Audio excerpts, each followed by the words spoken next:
Good afternoon. Another huge contest here for us. Rivalry game, and college football is as good as it gets here with these two teams playing. So, looking forward to seeing our fans on Saturday, and need a great week of practice preparation. Really good football team that we're playing. Talented, as everybody knows. Ability to make explosive plays on the offensive side of the football starts with their quarterback, him being a part of the run game, and then playmakers out on the outside and defensively. Personnel-wise, they look like they always do. Big and strong up front, and second level can run, and third level's extremely athletic. So, huge test for us. We got to continue to get better and get ready to go play really good football. So, I'll open it up. Questions? Austin, and then we'll go to the back. You obviously seemed pretty frustrated Saturday night after the game with the offense. When you went back and watched the film, do you still feel like you're as close as you felt like you were coming out of there to being, making some of those big splash plays you were talking about? Certainly there's big plays out there that we're a little bit off on. But even just, the run game, some of our pass game that's not vertically down the football field, we're close on things. 11 guys got to fully operate as one, and the good thing is we have guys that can do it. We have guys that have already done it before. We got to prepare the right way, practice really well, and take some steps, but we're fully capable of being more efficient than we were. Go ahead and get this one out of the way. What's the Keenan Pili update? Yeah, Keenan had an injury, ACL, and will be done for the season. Keenan, I said it after the game, there's nobody that represents Tennessee better than him. He's a great leader and will continue to be that inside of our building. Heartbroken for him and his family. Guy that does absolutely everything right, and special player, but special person too. He's got a great future. You talked about the run game a little bit, the difference from the first half numbers to the second half numbers for both Florida and Arkansas, a big difference. What's the key to get that run game going early? Execution, winning on blocks when they're isolated, communication and targeting the right thing. We got to settle into the football game a little bit better early in the football game, and again, that's something that we're fully capable of. Josh, you mentioned some of those big plays that y'all almost hit on Saturday. The 3 deep balls, 2 to Chaz and 1 to Squirrel. When you went back and watched, what did you kind of see that maybe went wrong there, or what's been your talking point to Nico and reassessing those plays? Yeah, a little bit off on the throw. Squirrel's really close.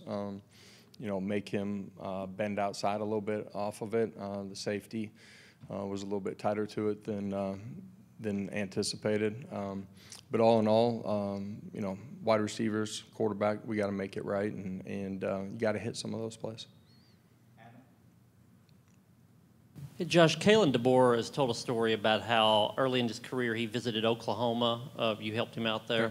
What's the story behind that visit, and what's y'all's relationship been like over the years? Yeah, Kalen's just not a lot of us from South Dakota, but anyways, knew of him when I was younger, and through his coaching career, he's just somebody that have stayed in contact with at times, and got great respect for him and what he's done throughout his career and how he handles himself. Is his offense, did it evolve in the same direction as yours from those many years ago? I think everybody's continued to evolve from when he first visited us.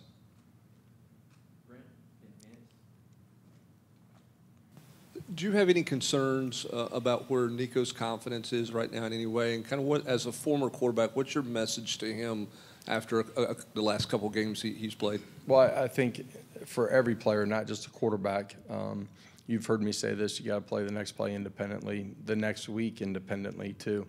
We started extremely fast. We have the turnover, get behind the chains, a couple times there in first quarter, early second quarter. with penalties, some self-inflicted wounds, things that we can control and be smarter in. I thought for a second, maybe, just offensively, we weren't playing with the same aggressiveness that we came out early in the football game with.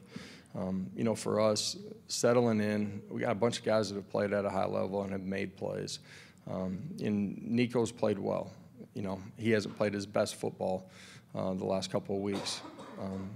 Let's go prepare and practice and go play the next game, the next play with an aggressive mentality. And there's a lot of things that he did well in the football game too. So just got to continue to grow. Do you have any concerns about impressing or trying to? I don't have concerns about impressing. He's prideful. It matters to him. He wants to perform well, not for himself, but for the guys around him. And let's go have a great week and be ready to go play really good football. When you play quarterback, it's not going to be perfect. Everybody wants it to be. It wasn't for Hendon Hooker, any of the guys that we've had.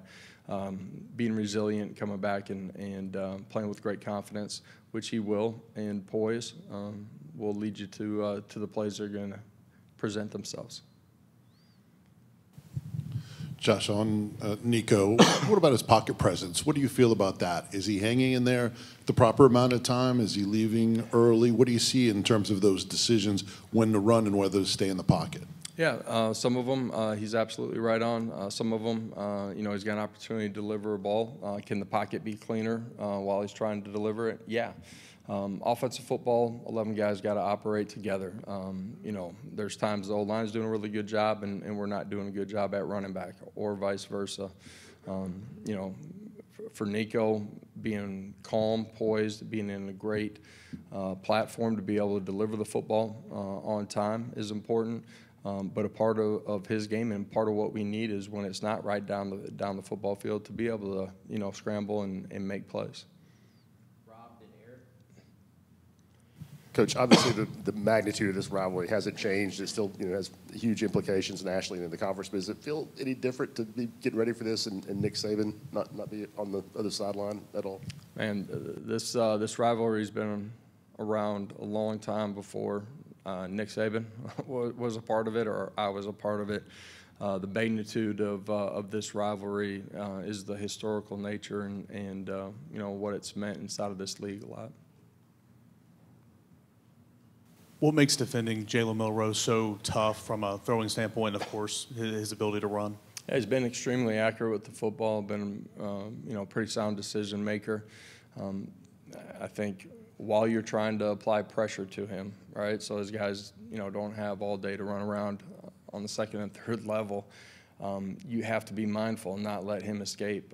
His athleticism, when he does escape, is special, and so you put all those pieces together, you got to do a great job of having rush integrity, getting off a block, making a play when he tucks it. Coach, on your linebackers without Keenan, first of all, how do you think they played in the game the other night? And secondly, with Jeremiah maybe stepping into a bigger role there, how much confidence you guys have in him as a staff with the ability and helmet communication and the ability to communicate everything? Well, he's played a bunch throughout the course of the season, played really the entire football game the other night. Everybody's got great confidence in him, but the other guys as well. Defensively played extremely well. Gap integrity, communication was solid. There's a couple things that we weren't right on. We can clean those things up, but all in all, have great confidence in all of those guys. Josh, I wanted to ask you about Ethan Davis and where he's at. I don't believe he played at Arkansas and then didn't play much this past weekend. How would you assess where he's at in that room? Yeah, he's somebody that we plan on using more. A couple weeks ago, structural change. Miles got a majority of it with Holden. We got great confidence in him. We'll continue to play him moving forward. I know that James has played well all year long, even though the numbers weren't there. But his numbers the last 2 weeks have been there. What's been different for him from a production standpoint the last 2 games? Yeah, I wouldn't say there's anything different in his effort, strain. There's been a few more times where he's had an opportunity to make the play, and he's made the play. But he's played really well all year long. So a couple of huge plays in the game the other night, things that you don't take for granted, but expect him to make, and he's played really well. So within the structure of what we're doing, assignment sound, and playing at a really high level. And now, who's going to be taking over the green dot helmet communication? Yeah, haven't finalized that. Could be Arian, could be T. Lander that takes that over.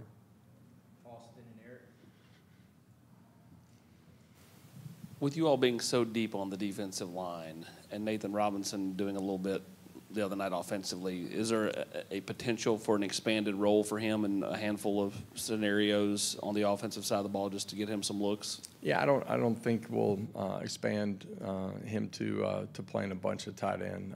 That was something that we thought gave us an advantage in short yardage situations the other night, and he and Jackson both performed really well within it. Josh, from 1 week Arkansas to the next week, and Florida, did you see any growth? Did you see any progress made with your offensive linemen? At times, just not consistent enough. 5 guys operating as one. A lot of times we had 4 operating as one. That's how we clean it up and be more efficient in what we're doing up front. Josh, not just with, I guess, T-Lander and Carter, but the linebacker position in general now, without Pili available to play, how are some of those other younger guys? Are they closer? Do they just have to be now, or what's that situation like? Yeah, we've played some of those guys throughout the course of it, have rotated there, and feel good about all of those guys that you've seen in action already. Caleb and Jalen, those guys will continue to play. Thank you, Coach. Thank you, everybody.